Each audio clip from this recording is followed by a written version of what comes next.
Parah. Indonesia peringkat kedua negara paling. Maka teman-teman harus siap, ekonomi Indonesia ujung-ujungnya akan kolaps. Udah selesai. Demokrasi negara kita udah selesai. Rakyat Indonesia mengalami kekecewaan ya.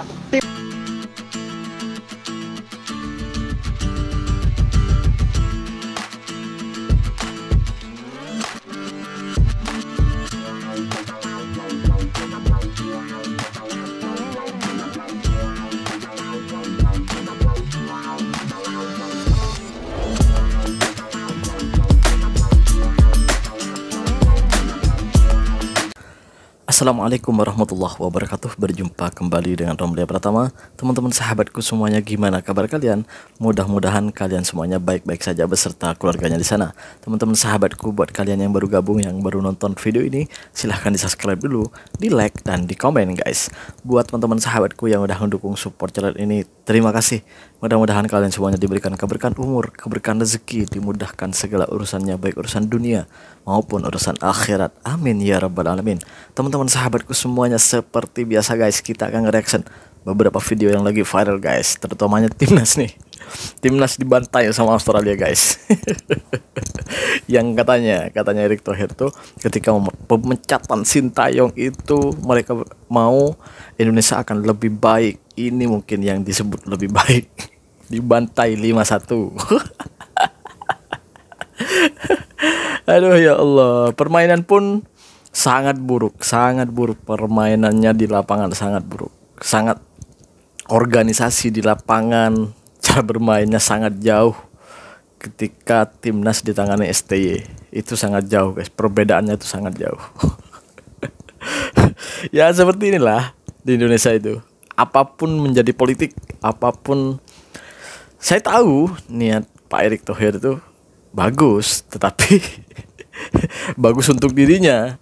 Karena kalau STY, Sintayong yang bisa membawa timnas Indonesia melaju ke Piala Dunia, maka bukan Erick Thohir yang disanjung sama masyarakat Indonesia. Karena pemilihan pelatih yang memilih STY itu adalah ketua umum PSSI atau ketua presiden PSSI yang sebelumnya gitu, yaitu Pak Iwan Bule gitu. Jadi itu pemikiran dari Erick Thohir. Akhirnya Erick Thohir ngangkat Patrick ini untuk menggantikan STY gitu. Jadi kalau Patricknya, pelatih baru ini yang berhasil membawa timnas melaju ke Piala Dunia, maka Erick Thohir lah yang akan disanjung oleh masyarakat Indonesia, karena itu pelatih pilihan Erick Thohir. Gitulah kira-kira strateginya, kira-kira alur ceritanya gitu. Malah dibantai habis. 5-1 guys. Entah, kita tunggu perlawanan melawan Bahrain di GBK tanggal 25 ini. Gimana jadinya? Kalau menang oke lah. Masih ada harapan kita ke Piala Dunia gitu kan. Seperti biasa, kita akan reaction beberapa video yang lagi viral. Timnas sudah kita bahas, kita berlanjut reaction video seperti biasa. Ini dia guys. Parah. Indonesia peringkat kedua negara paling tidak jujur sedunia masalah akademik. Waduh. Penelitian yang dilakukan di Republik Ceko mendapatkan hasil bahwa negara dengan pendidikan akademiknya paling curang, paling tipu-tipu, peringkat kedua adalah Indonesia. Peringkat pertama adalah Kazakhstan, disusul di tempat ketiga adalah Irak. Pecah rekor lagi. Benar-benar inilah buah dari pembodohan dan pendidikan yang dilakukan dengan membodohi, cheating, dan penuh dengan tipu-tipu. Kecurangan ini memang sudah sangat parah. Universitasnya melakukan penelitian bohong-bohongan, kemudian jurnal juga yang plagiat, penelitian yang plagiat, jual beli ijazah. Dan lihat nih, UGM dipermalukan Jokowi, UI dipermalukan Bahlil dengan ijazah palsu dan penelitian palsu. Ini fakta. Aduh, pecah rekor lagi nih. Aduh, lagi-lagi juara 2 lagi guys. Belum juara 1, juara 2. Sabar ya, sabar. Belum. Belum winner lagi, belum juara lagi. Sabar, sabar, sabar. Masih proses untuk menjadi juara. Udah jadi nomor 2 ini. Nomor 2 ini. Aduh ya Allah, ada-ada aja ya. Konoha ini. Ini udah mau menjadi juara. Itu hari apa tuh? Yang nomor 2 juga. Ini pun nomor 2 lagi. Waduh, nggak ada inisiatif nih untuk memperbaiki. Hei pemerintah, nggak ada inisiatif untuk memperbaiki.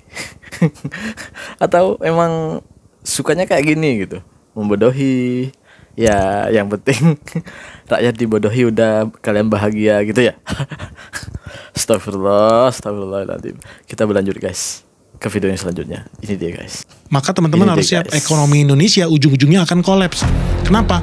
Karena kalau orang di dalam negeri, rakyat di dalam negeri sendiri sudah tidak percaya berinvestasi di negaranya sendiri, apa yang terjadi? Duit akan lari keluar, dan duit asing, investor asing juga akan takut taruh duitnya di Indonesia. Ya pengelolanya capcay, busuk. Gimana nggak jelas? Kenapa? Ya, karena kita ini retail ini adalah makanan renyah buat mereka. Kita dimakan, kita ini dianggap bukan manusia. Dan menurut gua aksi-aksi itu harus dihentikan. Akibatnya apa? Teman-teman bisa saksikan.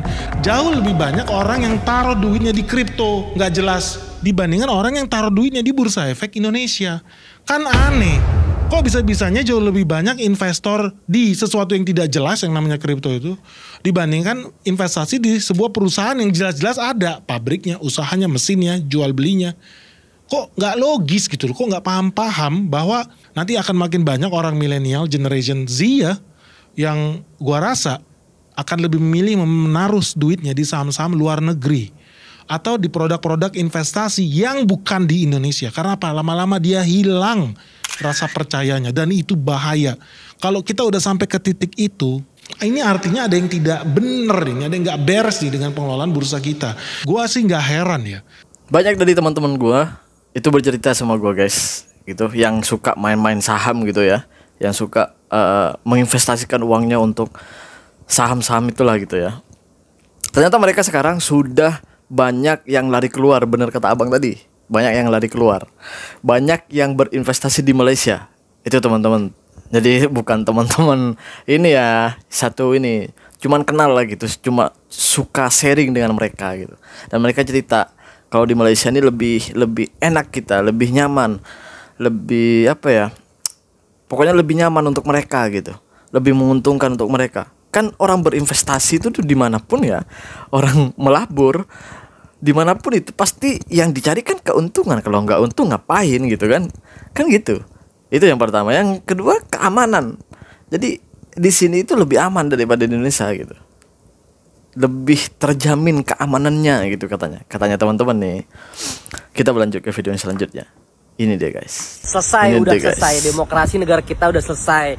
Kenapa tuh? Gua nggak tahu ini bisa secepat ini udah langsung disahin RUU TNI, sedangkan RUU perampasan aset nggak nggak disasahin.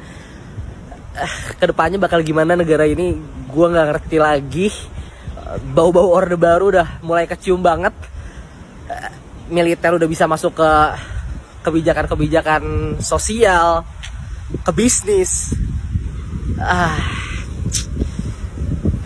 Mahasiswa hari ini turun dan katanya TNI yang sebanyak itu udah siap di DPR.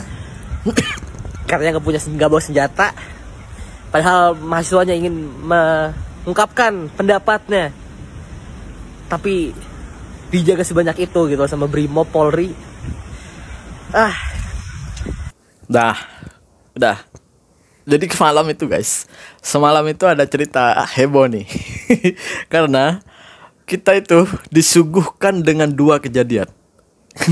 Siangnya ada pengesahan RUU TNI atau Undang-Undang TNI lah gitu ya, yang dimana undang-undang tersebut masyarakat itu nggak setuju karena dikhawatirkan undang-undang tersebut mengembalikan TNI ke zaman Orde Baru. Di zaman Orde Baru, di mana pada saat itu kita ini tidak boleh mengkritik pemerintah langsung. Kalau mengkritik, mati loh. Dicari tuh sama TNI. Itu dulu pada zaman Pak Harto. Jadi undang-undang ini reborn, kembali lagi gitu.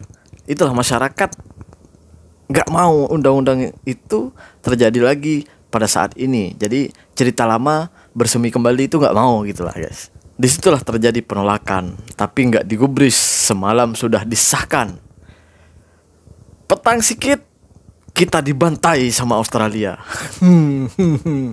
Mau buka puasa pun masih kepikiran guys, kepikiran undang-undang, kepikiran timnas, kalah pula. Aduh ya Allah ya Rabbi. Kita berlanjut ke video yang selanjutnya guys. Ini dia guys. Rakyat Indonesia mengalami kekecewaan ya. Timnas kalah. Di debut pertamanya Patrick Kluivert katanya lebih jago daripada Sintayong. Aduh. Terus juga kita dihianati oleh Dewan Perwakilan Rezim. Hehe. Atas disahnya RUU TNI. Jadi UU TNI. Selamat datang Orde Baru. Selamat datang Orde Baru. Tapi janganlah ya. Kejam guys, kejam. Gue denger cerita-cerita dari kakek gue, dari apa ya, dari mbah gue gitu, dari nenek, cerita-cerita dulu gitu ya, pada zaman Orde Baru. Karena mereka sempat merasakan pada saat Orde Baru. Mereka cerita itu, gue udah gimana ya perasaannya ya gitu, pada saat itu gitu. Mengkritik pemerintah, takut, pokoknya mau bersuara gitu tentang pemerintah itu takut, bicara sama tetangga aja itu takut, karena bisa-bisa kita hilang pada saat itu gitu. Ya mudah-mudahan ya. Gue nggak tahu. Semalam ini udah blank, rakyat Indonesia nih blank.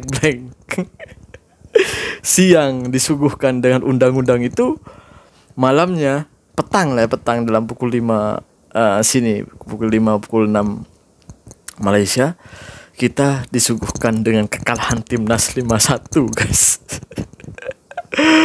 Jadi semalam ini penuh dengan kekecewaan. Hari Kamis yang penuh dengan kekecewaan bagi rakyat Indonesia. Apapun itu kita hanya bisa berdoa dan bersuara. Mudah-mudahan Indonesia baik-baik saja. Terima kasih buat semuanya. Assalamualaikum warahmatullahi wabarakatuh. Jangan lupa selawat guys.